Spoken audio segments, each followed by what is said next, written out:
장 42절에서 47절까지의 말씀입니다.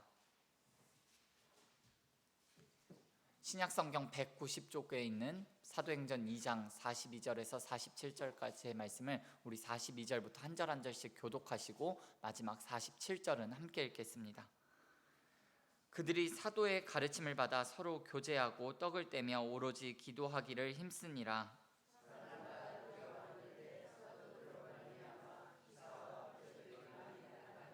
믿는 사람이 다 함께 있어 모든 물건을 서로 통용하고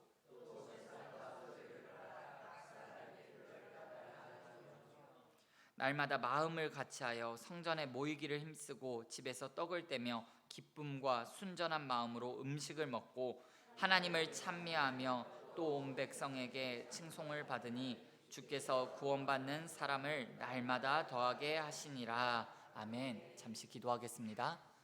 거룩하시고 자비로우신 아버지 하나님, 은혜와 사랑을 감사합니다. 하나님, 첫 시간을 우리에게 허락하여 주시고 또한 이 하루를 우리에게 허락하여 주셔서 너무나도 고맙고 감사를 드립니다. 하나님, 우리에게 이 하루를 주셨을 때는 하나님의 분명한 뜻과 계획과 그리고 목적이 있는 줄 믿습니다. 하나님, 그 뜻만을 구하며 하나님을 신뢰하는 믿음 갖고 오늘 하루도 살아갈 수 있도록 주님 인도하여 주시옵소서. 아버지 하나님, 오늘은 수요일입니다. 수요 중보기도 팀과 또한 수요 전도대가 함께 모여 아버지 하나님 기도하며 전도하는 날입니다. 아버지 하나님, 이 귀한 사역 복에 복을 더하여 주시고 지경을 넓혀 주시고 아버지 하나님, 수요 중보 기도대를 통하여서 기도하는 제목들, 간구하는 소원들, 마음의 소원들이 다 응답되는 귀한 놀라운 시간으로 아버지 하나님 함께하여 주시옵소서. 또한 수요 전도대가 함께 모여 이 지역 사회를 향하여서 나아갑니다. 아버지 하나님, 준비한 물품들을 가지고 이 지역 사회를 향하여서 나아갈 때 하나님께서 그토록 기다리고 원하셨던 그 한 영혼 꼭 만나고 돌아올 수 있도록 은혜를 더하여 주시옵소서. 수요 중보기도대와 또한 수요 전도대가 한마음 한뜻 되어서 한 성령 안에서 하나 되게 하시고 몸된 교회를 평안한 가운데 든든히 세워나가는 귀한 일꾼들 다 되어질 수 있도록 축복하여 주시옵소서. 아버지 하나님, 이 일을 위하여서 우리 모두가 쓰임받기를 원합니다. 이 새벽에도 함께 새벽을 깨워 함께 기도하는 우리 모든 새벽 기도자들의 간구의 소리를 주께서 들으시고 아버지 하나님 응답하여 주시고 이 새벽에 기적의 사인을 허락하여 주시옵소서. 감사하며 예수님의 이름으로 기도드립니다. 아멘. 저는 오늘 읽으신 사도행전 2장 말씀을 중심으로 이것이 교회다, 이와 같은 제목으로 잠시 하나님의 말씀을 나누도록 하겠습니다. 오늘 본문은 초대교회의 부흥의 원동력이 무엇이었는가, 근본적인 원동력이 무엇인가를 말씀하고 있습니다. 42절 말씀에 보시면 그들이 사도의 가르침을 받아 서로 교제하고 떡을 떼며 오로지 기도하기를 힘쓰니라, 이렇게 되어 있습니다. 모두 네 가지를 말씀합니다. 첫째, 그들이 사도의 가르침을 받았다라고 했습니다. 초대교회 성도들은 하나님이 세우신 신앙의 지도자인 사도들의 가르침에 잘 따르고 순종했습니다.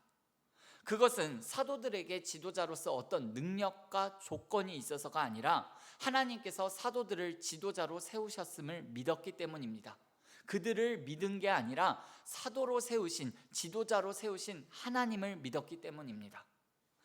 그들은 오늘날 목회자와 같은 사람들인데요, 목회자는 성도들이 바른 신앙생활을 할 수 있도록 옆에서 돕는 자로 교회에서 세워진 자들입니다. 둘째, 서로 교제했다라고 그랬습니다. 성경에서 말하는 교제는요, 단지 밥 먹고 차 마시고 친한 관계를 말하는 것이 아닙니다. 성도 서로가 예수님 안에서 한 가족이요 하나 되었고, 그로 말미암아 서로 돌보고 격려하고 위로하고 돕는 것을 성경에서는 교제라고 말합니다. 신앙 성장을 위해서 서로가 돕고 나누는 것이 성경이 말하는 진짜 교제입니다. 이런 성도 간의 교제를 통해 마음이 한 마음으로 모아지게 되고요, 또 교회에 대한 소속감을 명확하게 드러날 수가 있습니다. 그러므로 성도의 교제가 없는 교회는 올바른 교회라고 할 수가 없습니다. 바라기는 우리 교회가, 주께서 사랑하시는 우리 교회가 이런 교제가 더욱더 날로 넘쳐날 수 있었으면 좋겠습니다. 교회라는 말 자체가 세상으로부터 부름을 받은 자들의 모임이라는 뜻입니다. 어느 단체든 그 구성원들끼리요 잘 화합이 안 되면 결국은 와해되기 마련입니다. 그러므로 교회를 구성하는 성도들은 어떻게 해야 될까요? 서로 겸손함 가운데 예수님의 사랑을 가지고 그 가운데 교제해야 합니다. 나와 신분과 계층과 고향과 생각이 다른 거 그럴 수 있습니다. 그러나 다름에도 불구하고 예수님 안에서 영원한 형제요 자매요 그리고 가족이 되었다는 사실을 명심하고 신앙 안에서 우리가 교제해야 합니다. 이렇게 성도 간의 올바른 교제가 이루어지는 교회는요 든든하게 성장할 수가 있습니다. 그러나 성도의 교제가 없는 교회는 마치 극장과도 같습니다. 왜냐하면 목사님 말씀이 끝나기 무섭게 아주 흩어진다라고 하면요 그게 어떻게 교회라고 말할 수 있겠어요? 극장과 똑같은 거죠. 이런 교회는요 사탄이 조금만 시험해도 쉽게 흔들리고 맙니다. 성도 간의 교제가 교회를 유지시켜주는 성도의 가장 기본적인 덕목임을 잊지 마시고 이런 성도의 아름다운 교제가 피어나는 내 귀하게 쓰임받는 저와 여러분들이 다 되시기를 예수님의 이름으로 축원을 드립니다. 세 번째, 떡을 떼었다 그랬습니다. 이것은 초대교회가 예배와 함께 늘 행했던 성찬 예식을 말합니다. 여러분, 사람의 몸을 유지시키기 위해서는 음식을 먹어야 몸이 유지가 됩니다. 그리고 화초는요 물을 주어야 그 생명력이 유지가 됩니다. 교회의 생명의 원천 그리고 생명의 근원은 무엇일까요? 바로 예수님의 십자가와 은혜입니다. 그리고 사랑입니다. 그렇기 때문에 우리는 예수님의 사랑과 은혜를 늘 기념하고 기억하고 그 안에서 행하는 교회가 바로 그 안에 생명력이 있다 이렇게 말할 수 있습니다. 예수님의 은혜와 사랑을 잃어버린 교회는 더 이상 교회가 아닙니다. 그 은혜와 사랑을 잃어버린 교회는요 냉랭하고 비판과 정죄가 가득하고 또 분쟁과 정욕이 넘치는 인간 집단으로 전락해버립니다. 바라기는 우리 교회는 오직 예수님의 은혜와 사랑만을 기초로 하여서 서로 용납하고 서로 사랑하는 교회가 될 수 있었으면 좋겠습니다. 여러분, 네 번째는요 오로지 기도하기에 힘쓰더라 그랬습니다. 교회는 사도들의 가르침을 받는 일, 서로 교제하는 일, 떡을 떼는 일, 이 모든 일의 기초를요 오로지 기도하는 일에 두어야 합니다. 하나님과의 지속적인 교제가 있어야 하나님의 뜻대로 나아가야 할 방향을 잡을 수가 있고요, 또 하나님이 주시는 권능과 능력 속에서 사탄과 세상을 향하여서 선한 믿음의 싸움을 싸워 이길 수가 있습니다. 여러분, 아무리 훌륭한 목회자가 심우하고 재정이 넉넉하고 또 성도들 간의 교제가 있다고 한들 기도가 끊긴 교회는 하나님께서 보시기에 위기의 교회라고 말할 수 있습니다. 오늘날 우리보다 먼저 복음을 받아들인 유럽의 교회들이 텅텅 비어가고 있습니다. 교회가 박물관과 술집으로 변해가고 있다는 소식 여러분 아마 한두 번쯤은 들어보셨을 텐데요. 그 이유는 기도하는 성도들이 점점 줄어가고 있기 때문에 그렇습니다. 우리 한국 교회 역시 그 부흥의 원동력이 어디에 있었나요? 새벽 기도, 수요 기도, 금요 철야 기도에 그 원동력이 있었습니다. 늘 하나님과 교제하던 사람들이 그 중심에 있었습니다. 이렇게 하나님과 교제를 지속하는 것이 성도의 가장 기본적인 본분이요 교회의 부흥의 기본적인 조건임을 깨닫고 오로지 기도하기에 힘쓰는 여러분과 제가 다 되시기를 예수님의 이름으로 축원을 드립니다. 여러분, 이어지는 본문을 말씀을 보면요, 이 말씀은 초대교회 성도들의 생활상에 대한 말씀입니다. 43절 말씀을 먼저 보시면 사람마다 두려워하는데 라고 그랬습니다. 여기 두려워했다라는 말은요 무서워했다, 공포심을 느꼈다 이런 말이 아닙니다. 이들이 존경심을 가졌다라는 말이에요. 요즘 말로 말하면 포스에 압도되었다 이런 말입니다. 왜 사람들이 무서워했을까요? 왜 사람들이 두려워했을까요? 사도들이 나타낸 기적과 표적, 무엇보다도 그날에 하루에 3,000명이나 기독교로 개종하는 것을 보고 이런 놀라운 일을 보면서 이 사람들이 두려워했습니다.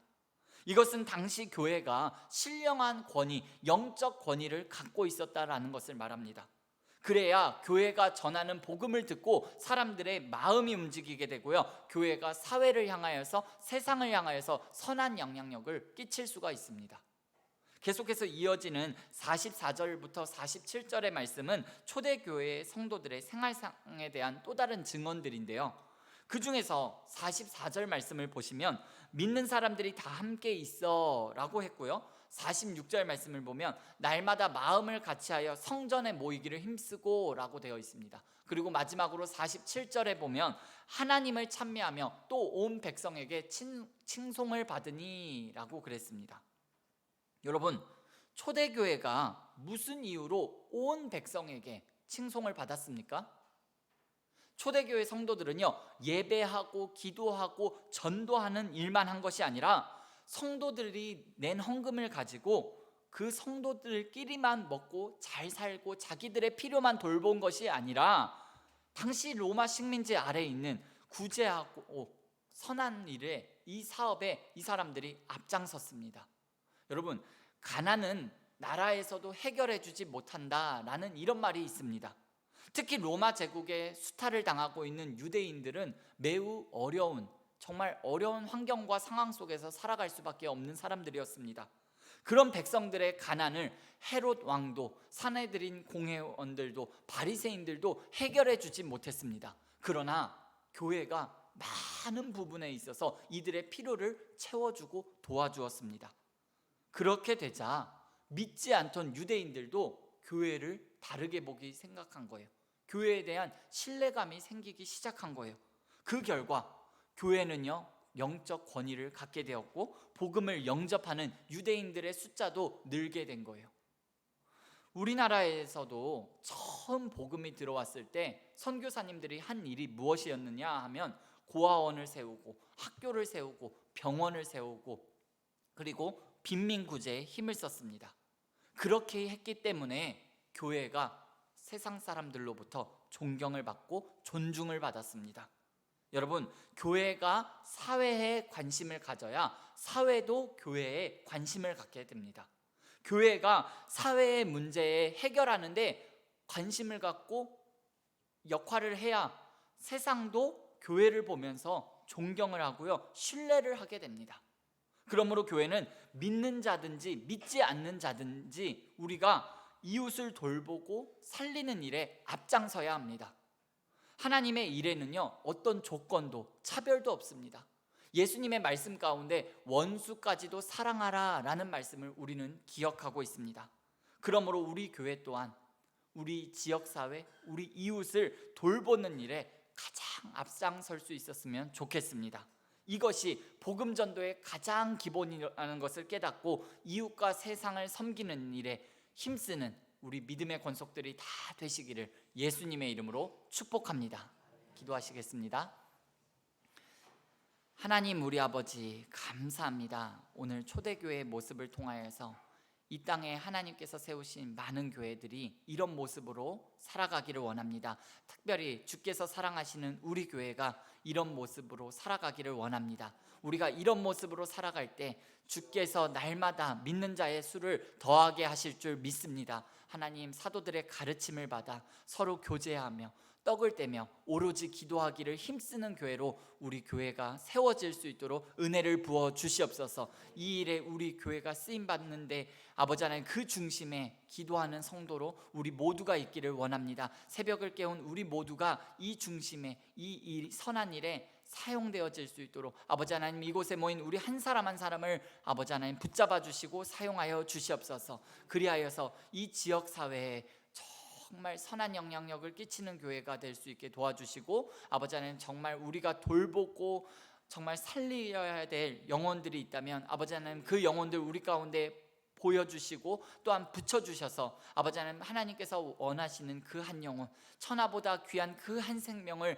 세우고 살리는 일에 아버지 하나님 우리가 전심전력할 수 있도록 아버지 하나님 은혜를 부어 주시옵소서. 이 일을 감당할 일꾼들 보내주시고 아버지 하나님 물질의 동역자들 또한 기도의 후원자들 보내주셔서 아버지 하나님 나라를 확장시키는 일에 귀하게 값지게 쓰임받는 우리 교회 아버지 하나님이 원하시는 성도의 삶 살아갈 수 있도록 주님 인도하여 주시옵소서. 감사드리며 예수님의 이름으로 기도드립니다. 아멘. 너희는 이렇게 기도하라.